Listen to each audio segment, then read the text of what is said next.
Welcome to Blues Stories, a collection of yarns spun by Jason Ricci. In these videos, he will be documenting the true and tall tales of his life and career. You will hear first-hand accounts of his rise and fall and strange, seamy encounters with legends and obscure artists alike. Some of the names have been changed to protect the living. There are no innocents in the blues.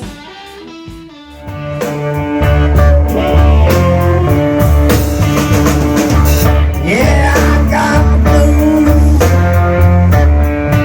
Well, I got them way down in my soul.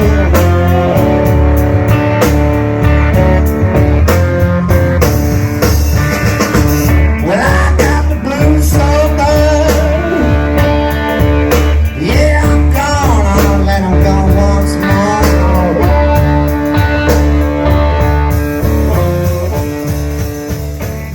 Hey everybody, this is Jason Ricci, and I'm back here with another episode of Blues Stories. Subscribe today, hit the like button, put a comment in, tell me who you want me to get next on Blues Stories. Today, I am in Clarksdale, Mississippi, with the legendary Mr. Deke Harp at his Mississippi Saxophone and Blues Emporium here. So we saw some footage as we walked in the door, but now we're going to talk to the man himself, and he's going to tell us a blues story about James Cotton. I got a picture of me passing James Cotton, the first A harp he ever stole from me. I call it stole because after he gets done licking on that sucker, I just give it to him. You look like Portnoy there. Yeah, there's me blowing and Cotton. That's the first time I ever played with the Cotton Band. There's you and Ozzy. That's pretty cool. There's you, the dude from American Pickers. Yeah. There's me and Cotton in his car he called Caledonia. There's me. Well, you've seen that. He messed up. And there's you should have called it Cardonia. There's me walking off after playing with the Cotton Band with the most shit-eating grin you ever seen. Yeah. Yeah, there's Man, Paul Osher cool. playing here at my fest. There's me, James, and Jacqueline in Chicago when he lived up there on North Ave. Beautiful, man. You got to get little frames for all these suckers, baby. There's when we first opened up for James Cotton, right there. Me and Filthy Rich, he plays with Steve Geiger. Now we're going to talk to the man himself, and he's going to tell us a blues story about James Cotton, I think. Deke? Yeah, well, it's more about me hanging out with James Cotton. We were on the road somewhere on the East Coast coming back from either Maine or the Finger Lakes.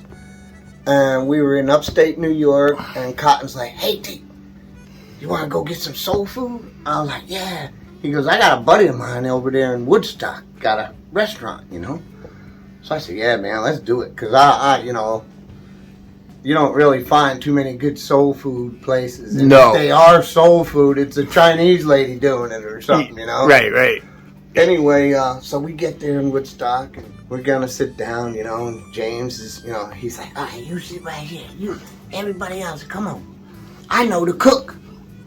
I said, "Well, that's good because, if you know the cook, they always give you something extra, I ordered the short ribs. And at the time, I had like one tooth missing here, one tooth missing here, maybe one over here.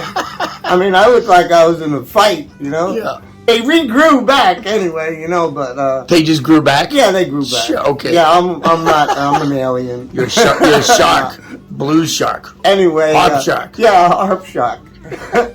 In Boston, that'd be a hap shack. A harp shack. Hap shack. We're sitting there, and I'm already into my meal, probably 2 quarters into it, and 2 quarters. 2 or 3 quarters into it. Yeah. And everybody's eating, and all of a sudden the cook comes to the table, and he says, and James right away always wanted to introduce me, Yeah. So he says, "Hey man, this is my student Deke, man. I've been teaching him harmonica."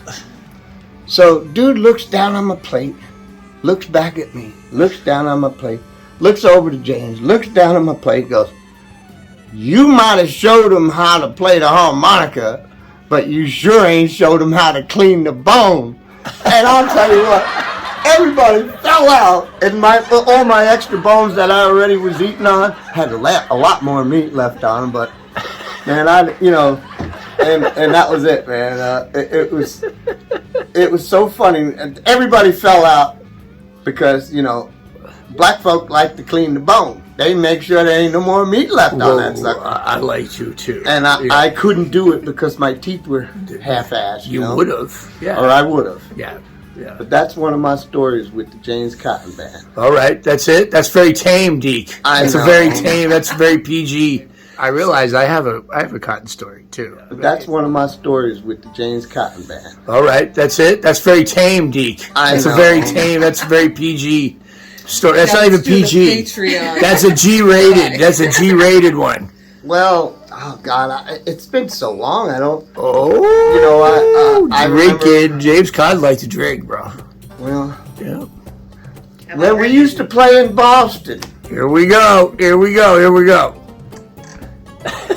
The manager always told me, I want you to stop this guy at the door, that guy at the door, and if you do let this sucker in the door, you're fired. Yeah. So now I had to be the bouncer to make sure that these people that were coming to see James Cotton did not bring him any drugs. Right, right. And I've heard about, there's several people who have had this gig before. and I'll tell you what, man. They came all the time. Yeah, yeah. They were coming from the woodwork. But James had other people that Tom didn't know about. Oh my God. Some of the nights, James was so way up there, man. Yeah. We went through a lot of stuff. I remember one time we played the biscuit. I had Hubert Sumlin in the truck. I had Cotton in the truck, and we was meeting up with the Pine Top Band, who also was backed up by the James Harmon Band. So, this whole bunch of people were there, And on the way back, after the festival was over, we didn't book a room. So, we're stopping everywhere. And, I'll tell you, we couldn't find a room to save our life. Yep, I remember those days before the internet, before the phone. Yep, you just had to pulling into this one place in West Helena, Cotton's recommendation. Yeah. So we pull in there. As soon as we checked in, where the hell's Cotton? Oh, he's already gone. Yeah. Now it's probably 11 o'clock, 12 o'clock at night. We did not know where Cotton was the whole night. Could not find him. Next morning we had an 8-hour ride to the next gig. Panicking. Yeah. Where the hell's Cotton? Yeah. Yeah. So I said, well, let's keep circling around the building. And all of a sudden I see this curtain open up. And you see Cotton. Big eye. Out that curtain. And I go, there he is! So we rolled down the line. We're like, Cotton! You had to get out of there! You had to drag him out of there. He had some crack whore in there, and I don't know what the hell they was doing, but there was something going on because he was peeping out that window.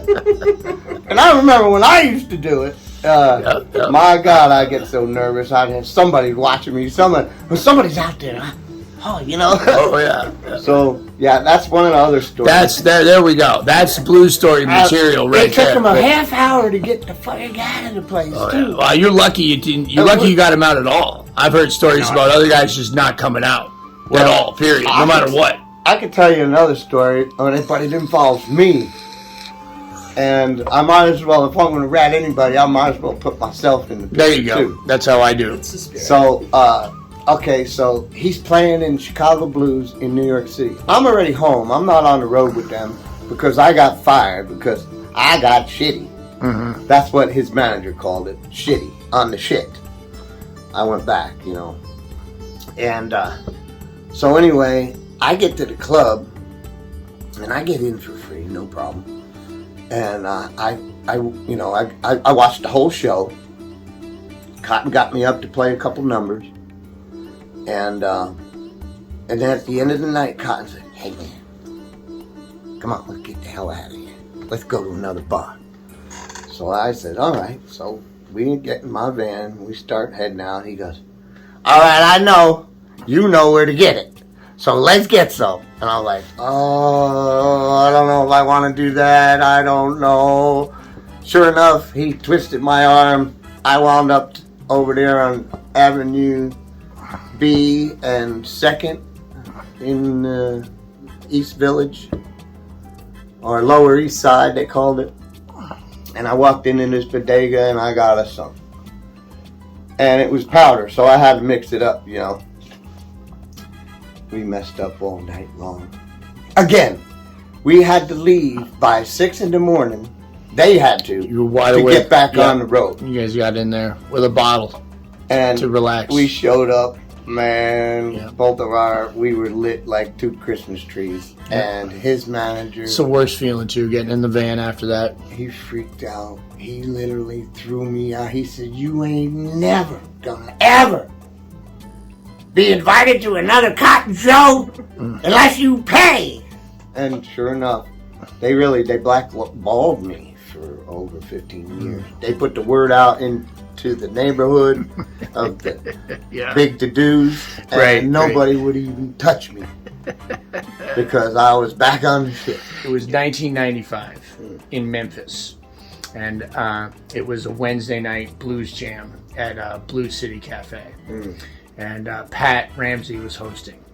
So I was up on stage and I was playing, and all of a sudden, I had my bullet mic and my harp, right? And all of a sudden, this hand grabs the harmonica and the bullet mic and pulls it out of my hand, right? So I instinctually cocked back to punch. You didn't know it was Pat. It was cotton. Oh my! It was cotton. Yeah. No right. way. Yeah. Cool. Yeah. All Right. Right. Standing next to me on stage, right? And he blew the harp and the bullet mic, and then he passed it back to me, and the covers were crushed, and it was covered in ectoplasm. Like, I'm talking about slime, like not normal saliva, ectoplasm. That the green ghost that in Ghostbusters. I've shared harps Like that. with cotton. I know exactly what No. you mean.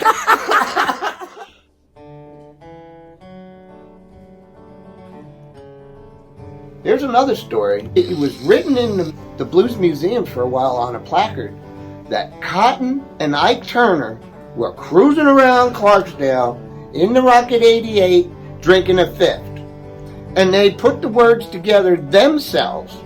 And that's how Ike Turner had put the whole song together and brought it to Jackie Bernstein. And he literally, you know, they say that he wrote it, but nah, it was Ike and Cotton. And Cotton swore to it all the way up to his death that was a true story he told me. That's a great story And right this there. town right here, when you walk this town, you can feel this. If you're tuned in, you can feel it. Yeah. And that's why I stayed here, because I knew this was going to change my career.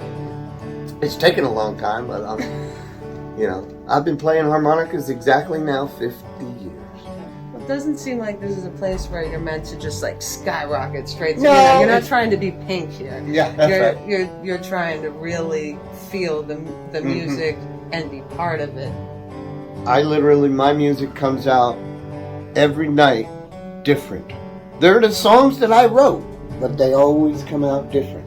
And that's the way I like that them. one too. Jason. Because you gotta morph. Everything morphs in this world. I mean, even a cocoon, comes out here. It was a bug that looked like a little orange thing. Then all of a sudden it's a beautiful butterfly.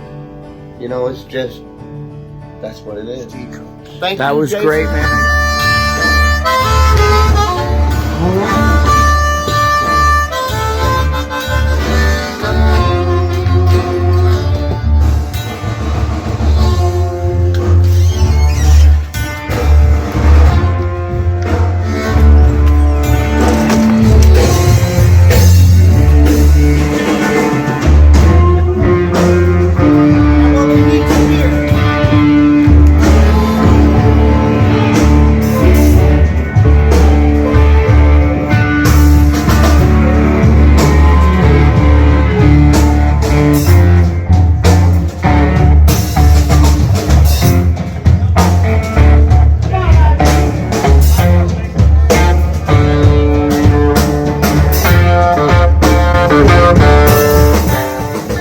here is Miss Irene.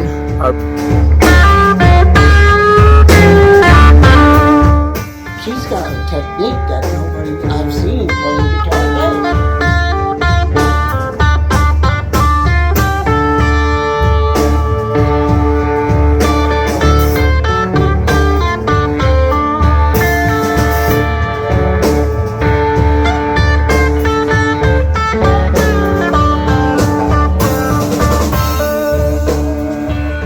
I come up with this rhythm in the streets. When I played in the streets, I came up with that sound because Cotton always told me, you need your own sound.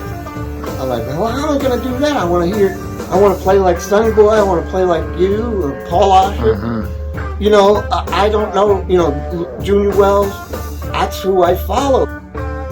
She was living in Tulsa and she was bringing my music to her bandmates and trying to get my songs gelled out while she was still living in Tulsa. One day she says, I'm moving to Clarksdale. When we started really hanging out more and I started teaching her more. So this way I might be able to just stop playing guitar and just play.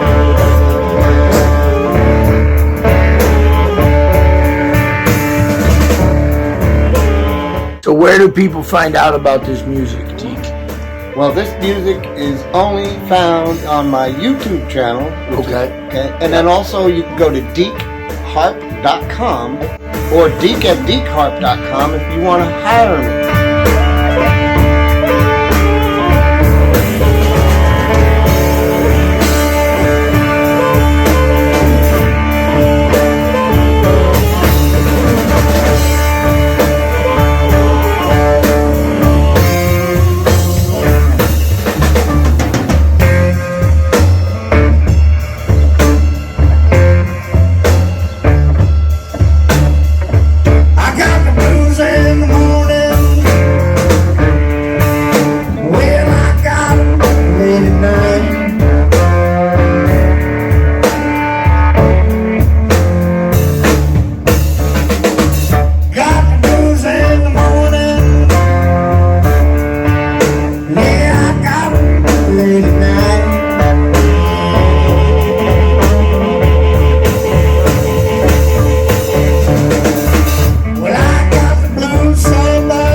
Thank you everybody for tuning in to Jason Ricci's YouTube channel. 16 years of incredible YouTube harmonica related content. That's right, 16 years. At this point, over 500 free instructional videos. If you're interested in what kind of harmonicas I play, microphones, amplifiers, pedals, any harmonica related products, please check out my sponsors. These sponsors in one way or another also help keep these videos going. Who am I talking about? I'm talking about Blue Moon Harmonicas, bringing you the best in custom harmonicas. We got custom cover plates, custom combs, you can get your name put on it just like me. Reed work, refurbished pre-war Marine bands. Look at that, they put the little brace there, no more crushing the covers. The Lone Wolf Blues Company, very best in pedals, microphones, almost anything you need for your amplified harmonica need. The Lone Wolf Blues Company, right here out of Ponchatoula, Louisiana. We got you.